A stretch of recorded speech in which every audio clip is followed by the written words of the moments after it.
그것이 더 가능하다면 한반도 비핵화로 확대해서 끌고 가는 것이 중국의 최대의 과제 중에 하나였다고 생각하고요. 그런 점에서 최근에 조성되고 있는 한반도 평화 국면에 대해서 적극 찬성하는 분위기요. 그 이면에는 조금 전에도 제가 말씀드렸듯이 중국의 전략적 이익에 더 크게 부합한다는 기본적인 생각이 있는 것 같고요. 특히 여기에서 이제 그 주목할 점은 그러니까 북한 핵 폐기뿐만 아니라 이제 한반도 비핵화라는 측면에서 이 북한 핵 문제와 이렇게 그 남한에서의 어떤 그 해구상까지도 연결될 수 있는 그런 큰 틀로 논의가 되고 있는 것은 중국의 입장에서는 굉장히 반길만한 일이다라는 게 제 생각이고요. 그래서 그럼에도 불구하고 중국이 이제 극도로 경계하는 것은 오늘 아까 이건 교수님 얘기도 잠깐 그렇고 김건식 선생님도 잠깐 교수님도 잠깐 말씀하신 것 같은데 북미 동맹 얘기가 하고 이렇게 이런 것 같은데 중국이 최고로 경계하는 것은 남북한 전부가 미국 영향력권으로 넘어가는 거. 그러니까 미국의 영향력이 일본에서 한반도 전체로 전진 배치되는 것 이거라고 생각하고요. 이 문제 때문에 최근에 그 한반도 평화 국면이 조성되는 이 과정에서 굉장히 그 시진핑을 중심으로 한 중국의 애교 안보팀이 발빠르게 움직이고 긴급하게 저는 움직였다고 생각을 합니다. 최근에 보면은 특히 굉장히 그 요번에 종전선언이 되지는 않았지만은 그 종전선언 과정에서 중국이 빠지는 문제, 그다음 평화협정 체결 과정에서 중국의 역할과 참여 이런 문제에 대해서 굉장히 민감하게 반응하고 제가 매일 아침에 출근해서 중국 신문들 스크린을 하는데 이 베이징의 지지, 즉 중국의 지지와 참여가 없는 한반도 평화협정 이거는 정당성을 가질 수 없다라는 게 거의 공식적 모든 학자들의 거의 공개적이고 공식적인 입장인 것 같습니다. 근데 뿐만 아니라 이게 최근에 이 한반도 평화 국면이 조성되는데 미국하고 북한만 역할한 게 아니라 중국도 결정적인 역할을 했다. 여기에서 이제 특히 제가 어제 항구15, 6월 12일자 항구15 내용을 보니까 그런 표현이 있었던 것 같아요. 중국은 그동안 북한 편을 들어준다고 여러 가지 오해를 받기도 했지만은 그걸 신경 쓰지 않고 시종일관 이렇게 대성적 관점에서 한반도가 위기 상황으로 갔을 때는 안정을 유지하는 안정자 역할을 했고 그 다음에 또 이렇게 상황이 전환점이 될 때는 그 전환점을 이끌어내는 추진자 역할을 하면서 이렇게 현재의 국면을 이끌어내는데 결정적인 기여를 했다. 그래서 이렇게 그동안 중국을 오해하고 비판했던 사람은 이제 좀 반성 좀 해야 된다. 그런 말까지 이제 원래 이제 항구15 논조가 조금 세서 그렇긴 한데 이제 그런 분위기인 것 같고요. 그리고 또 하나는 이제 그 같은 항구15에 나오는 게 최근에 한반도에 진행되고 있는 일련의 과정이 중국의 구상과 같이 가고 있다.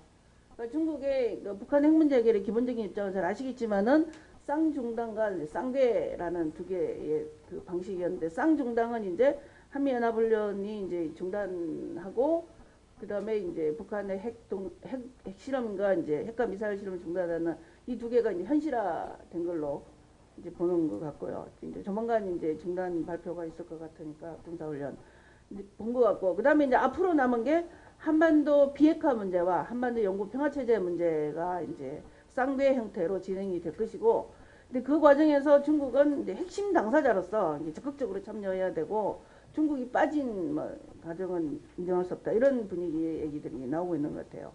그다음에 뭐 그과 마찬가지로 어제 굉장히 재미있는 또 하나 보니까 6월 28일자로 지금 이제 베이징 상해 선양에 이어서 이제 그 청두의 그 평양 노선 취향도 이제 결정이 된 것 같고요.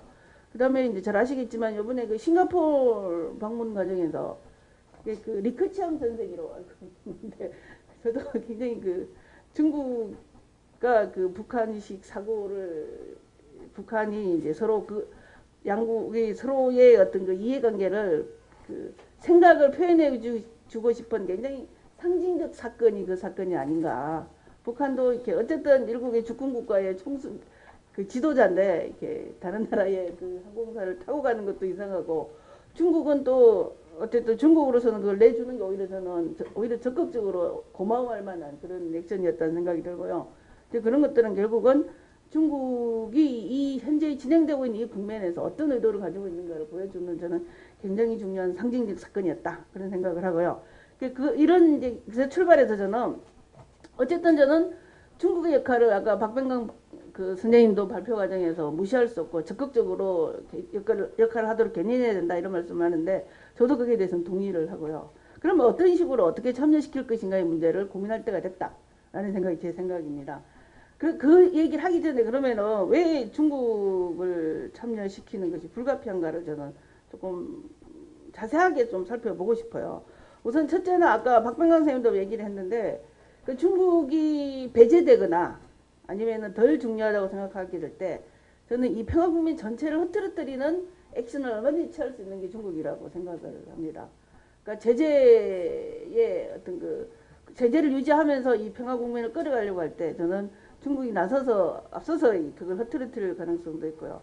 실제로 중국 학자들이 그런 표현을 쓰고 있는 것 같아요. 정부도 뭐 공개적으로 정부는 공개적으로 말하기는 어렵겠지만은 그러니까 중국을 빼고 갈 경우에 국제사회가 북한 핵 문제를 해결하는 과정에 난항에 처했을 때 중국한테 어떤 뭐 그 도움이 되는 행동을 요구할 때 중국이 그때는 도와줄 수 있다는 걸 보장할 수 없다.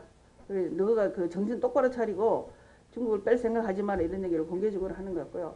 그다음에 재밌는 거는 뭐 신문에서 보셨겠지만은 껑샹이라는 중국 외교부 대변인이 그 유엔 계리가 조정될 경우에 그 유엔 계리를 북한이 이행한다는 것이 일정하게 인정이 될 경우에는 제재 자체를 조정할 수 있다라는 언급이 있었고요. 그 다음에 6월 12일자 한국시부에 보니까 그 북한의 비핵화 프로세스 과정에 적극성을 견인해내기 위해서는 그러니까 비핵화가 현실적으로 구체적인 조치가 나오기 전에도 대북 제재를 적절히 해서 좀 북한을 그 과정에 적극적으로 임하도록 좀 인센티브를 줄 필요가 있다. 이런 그 기사를 제가 읽었습니다. 그러니까 그 정도로 이제 중국이 어쨌든 이 국면에 그러니까 이 한미와 이렇게 공조를 할 수 있는 그런 어떤 이 적극적인 중국의 역할을 인정하고 공조 체제를 꾸려가는 것이 필요하다는 게 이런 걸 확인될 수 있는 대표적인 사례이다라는 생각이 들고요. 그다음에 가장 근본적으로는 저는 한반도 문제, 비핵화 문제는 그냥 핵 문제로 끝나는 게 아니라 한반도 전체뿐만 아니라 동북아 전체의 안보 지형 자체가 저는 바뀌는 과정이라고 보고요. 이 지역에서 이렇게 미국과 중국의 안보 지형을 둘러싼 지금 치열한 이 경쟁이 되고 있는 이 국면에서 중국을 빼고 간다면은 이 근본적으로 이렇게 이 문제 자체가 해결될 수가 없다. 어차피 이 동북아의 어떤 그 이후에 새롭게 재편되는 동북아 질서가 중국과 미국의 큰 어떤 경제과 협력의 틀라에서 전개돼 갈 수밖에 없다라면은 중국을 좀 적극적으로 끌어들여서 역할을 하도록 해서 오히려 책임을 지고 이 지역의 평화를 위해서 책임을 지는 강대국으로서 역할을 하도록 주는 것이 훨씬 우리한테도 이렇게 저는 꼭 불리한 건 아닐 수 있다라는 게 제 생각이고요. 그럼 언제 어느 시점에 참여하는 것이 좋을까? 제가 최근에 그 통일정권에서 나온 하나의 그 연구 보고서를 본 적이 있었는데 거기에는 이제 그 한반도 평화체제 구축 과정을 네 가지로 나누고 그 중국 각국이 어떤 역할을 할 것인가를 쭉 그 설계해 놓은 걸 봤습니다. 이제 첫 번째가 그러니까 종전선언이고 종전선언에 이제 남북미가 하고 평화협정은 이제 북미 평화협정과 남북 기본협정을 하고 세 번째가 국제보장인데 국제보장 단계에서 이제 육자회담 당사국 6개국이 이제 공동 보장을 하고 그 다음에 이제 동북아 안보협력 다자체제 뭐 포럼 이런 틀로 얘기를 하는 것 같아요. 근데 굉장히 이제 그러면서 중국을 끌어들이는 것이 그러니까 이 평화 국면에 어떤 중미 간의 패권적 요소가 반영될 수 있는 여지가 있기 때문에 그러니까 오히려 이렇게 상황을 훨씬 복잡하게 하고 이 상황을 흐트러뜨릴 수 있어서 어렵다 이런 얘기를 하는 것 같아요. 근데 이제 이 주장은 제가 보기에는 중국이 현재 생각하는 주장과 완전히 배치되는 주장이 아닌가라는 생각이 들고요. 중국은 제가 종전선언 6월 5일자 한국시부를 보니까 종전선언에는 중국이 참여 안 할 수도 있다는 언급을 한 걸 봤습니다. 왜냐하면은 종전선언은 어차피 정치적인 의미가 있는 것이고 법적 효력이 있는 것도 아니고 그렇지만 평화협정은 반드시 들어가야 된다. 중국이 빠질 수 없다. 그건 인정할 수 없다. 이런 입장은 분명한 것 같은데요. 근데 이런 상황에서 이렇게 어떤 시기에 어떤 시점에서 이렇게 참여시킬 것인가의 문제는 저는 이제 평화협정 단계부터 중국의 역할들을 적극적으로 이렇게 고려해야 되지 않을까라는 생각이 들고요. 그것이 뿐만 아니라 이렇게 비핵화 과정에서 그냥 적극적 공조를 통해서 제재나 경제 지원 문제에서도 역할을 할 수 있도록 만드는 것이 필요하다는 생각이 들고요. 마지막으로 제가 이제 중국 문제를 사고하는 데 있어서 좀 이렇게 유의해야 될 부분이 뭘까를 고민을 해봤습니다. 두 가지를 이제 언급을 하는데, 첫 번째가 이제 주한미군 철수 문제가 우리 사회에 지금 핫한 이슈라는 생각이 드는데, 그러니까 저는 이 문제를 이제 좀 공개적으로 토론할 때가 됐다고 생각을 해요. 그러니까 주한미군이 정말로 필요한가부터 시작해서 그냥 꼭 있어야 되는가? 그러면 있어야 된다면은 어떤 역할이 있어야 될 것인가? 과거처럼 북한으로부터 방어하는 주한미군은 이미 정당성을 상실해가고 있는 조건에서 주한미군의 역할을 어떻게 줄 것인가? 그 규모는 어떻게 할 것인가? 여기에서 이제 많은 사람이 동아시아 균형자, 동북아 균형자 역할도 들고 나오는 것 같고요. 저는 개인적으로 뭐 동북아 균형자로서 주한미군이 필요하다고 생각을 하는데, 어쨌든 이런 시점에서 우리가 공개적으로 주한미군 문제를 논의하고 우리 입장을 정해서 적극적으로 대응해가는 것이 필요하다고 생각을 하는데, 그 이유 중에 하나가 저는 중국의 태도라고 생각을 해요. 아까도 말씀드렸듯이 중국은 이 현재 진행되고 있는 한반도 평화 국면이 한반도 비핵화라는 차원에서 진행이 되고 있기 때문에 결국은 이렇게 이 미국의 전략 자산이 빠지는 그런 결정적인 계기가 될 수 있다고 본다는 거죠. 그런 점에서 이렇게 현재 이 전체적인 흐름이나 방향에 대해서 굉장히 우호적인 수밖에 없는데, 최근에 중국 신문을 봐도 그런 주한미군 문제를 이제 이미 논의를 하기 시작한 것 같아요. 제가 나눠드린 거기에도 토론문에도 있는데, 그러니까 6월 12일자 한국신문을 보니까 한반도 군사활동이 전체적으로 완화되고 이 지역에서 미국의 군사적 참여가 줄고 최종 어떤 철수까지 간다면 한반도는 냉전의 그림자에서 완전히 벗어날 것이고, 그것이 마침내 한반도의 항구적인 어떤 평화체제가 건설되는 길이다.